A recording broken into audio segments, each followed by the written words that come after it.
Assalamu alaykum wa rahmatullahi wa barakatuh. Hurmatli televizor qarovchilar, bir masjid tarixi topshiriqlar sikli o'z chiqarishlari davom etadi. Bugun biz Qozon Nuri masjidida. Qozon Nuri masjid kompleksi Fatih Amirxon prospekti ham Shistay urami kesilishida zamoncha tuzilishlar orasida ochiq uchastkada o'rnashgan. Kompleks Qozon Nuri masjidin аңа 1200 kishi siydirishligan qurmani, 1100 o'quvchiga hisoblangan Shomil madrasasi binosin, kafeni, 240 mashinaga hisoblangan mashinalar qo'yi o'rnin, ham 8 postga hisoblangan o'z-o'ziga xizmat ko'rsatuv avtoyo'l uchun o'z ishini oladi. Masjidni tuzuv tarixi 1980-yillar oxirida boshlanadi. Bek oz sonli musulmonlar turkumi 1989-yilda Bulg'orlar tomonidan hijriy hisob bo'yicha islom qabul etiluvga 1100 yil to'liq o'yindan masjid tuzurga qaror qiladi. Boshda Kajab istasida yashovchidan eski og'och yurt sotib olingan ham remontlangan. Naq mana shu yurt boshda masjid bo'lib xizmat etgan.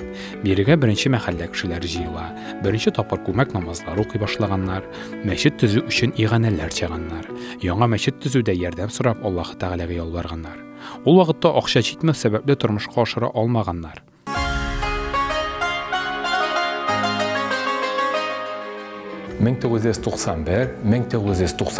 yillarda Bulg'orda islom dinini qabul etuvning 1100 yilligi o'ng'ayindan Qozon shaharining Chuykov uramida yangi masjid tuziladi. Ham anga Qul Sharif ismini beradilar. Amirxon prospektida tuzila boshlagan masjidning de shunliqdan birinchi ismi Qul Sharif bo'ladi. Hozirgi vaqtda Qul Sharif markazimizning yuzi qoshi bo'lgan Kreml territoriyasida o'rnashgan eng zo'r masjidimiz. 1994-yilning 16-dekabrida Qul Sharif masjidini amalga qo'yishlarning umumiy yig'ilishida Qul Sharif masjidining mutavalliyat organi boshqarma komiteti raisi etib bir tovushdan Shomil Isqaqov saylandi. Masjidni tuzuv aktiv ravishda 1997-yilda boshlangan. Barliq uyushtiruv ham tuzilish mashaqqatlarini Shomil Hazrat Isqaqov o'z ustiga oldi. Masjid proyekti Tataristonning otqazangan arxitektori Bilalov, arxitektor Sultonov bilan birlikda tomonidan ishlangan. Ol og'ochdan tuzilish san'atida maxsuslashgan ham Tatariston Respublikasi prezidenti patronaji ostida shahar meriyasi ukazini o'tavda qatnashgan. Bino tuzilishi qizg'an vaqtda mutavalliya yig'ilish o'tkazgan.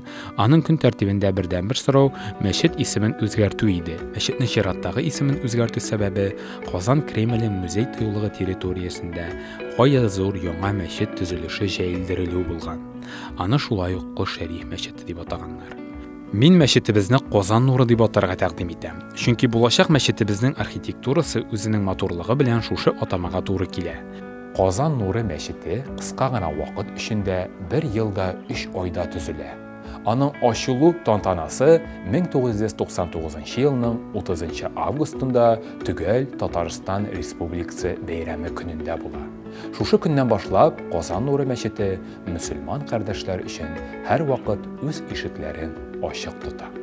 1999-yilning 4-martida Qozon Nuri masjidi Tatariston Respublikasi musulmonlari diniy nazorati registrina 571-nomer bilan tirkala. 2000-yilning 20-avgustida Tatariston Respublikasi Yustitsiya ministrligi qarshidagi Davlat tirkov palatasidan ustavni yangi redaksiyada davlat tirkovini olib turida taniqlik olindi. 2000-yilning 10-noyabrida Qozon Nuri masjidining birinchi imom xatibi etib Shomil Hazrat Isqaqov saylandi. Masjid ochilgandan so'ng Shomil Hazrat ham mahalla kishilari madrasa binosini tuzishni qo'yg'irta boshlaylar. Chunki musulmon dunyosida masjidlar yonida madrasalar tuzib, mahalla kishilarına islom turida ishonchli bilimlar beruv muhim vazifa. Madrasa masjid proyekti bo'yicha tuzilgan, ayirma shundagina bino 3 yoqdan yon qirmalar hisobına kengaytirilgan. Qizg'anishga qarshi Shomil Hazrat madrasa ochiluvini ko'ra olmadi. 2011-yilning 6-fevralida vafot bo'ldi. Shomil Hazrat ishini aning o'g'li Komil Shomil o'g'li Isqaqov davom etdi. Aning yetakchiligida tuzilib bitmagan madrasa binosi tuzilib bitgan, masjid binosi kengaytirilgan. 2015-yilning fevralida Komil Shomil o'g'li Qozon Nuri masjidining mahalla soveti raisi etib saylandi. 2013-yilning 1-sentyabrida madrasa islom dini negizlarini o'rganirga tiluvchilar uchun o'z eshiklarini ochdi. Madrasa masjid ham madrasaga negiz soluvchi ham aning yetakchisi Shomil Abdulla o'g'li Isqaqov hurmatine Shomil ismini yuritdi.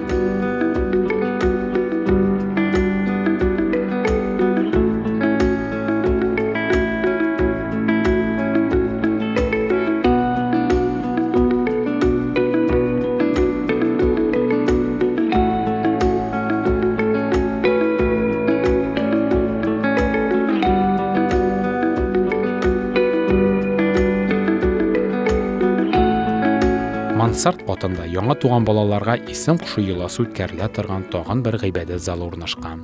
Цоколь катта хатын-кызлар өчен гыйбадәт залы һәм хатын-кызлар өчен юыну залы урнашкан. Гыйбадәт залларында бер юлы 600 кеше гыйбадәт кыла ала.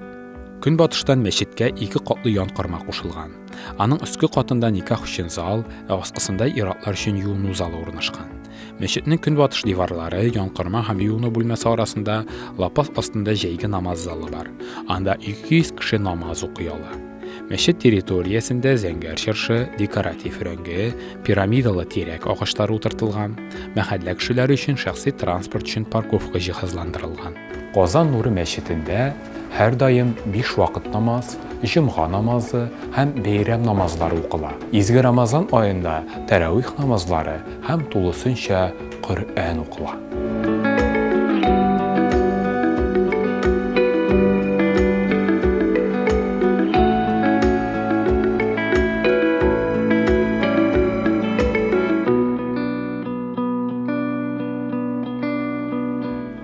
Казан Нуры мәчете комплексында татар халкының тарихы, аның гореф-гадәтләренә бәйле матур гына музей дә эшләп килә. Казан Нуры мәчете каршындагы Шамил мәдрәсәсендә урнашкан музей татар халкы тарихын тирәннән яктырта.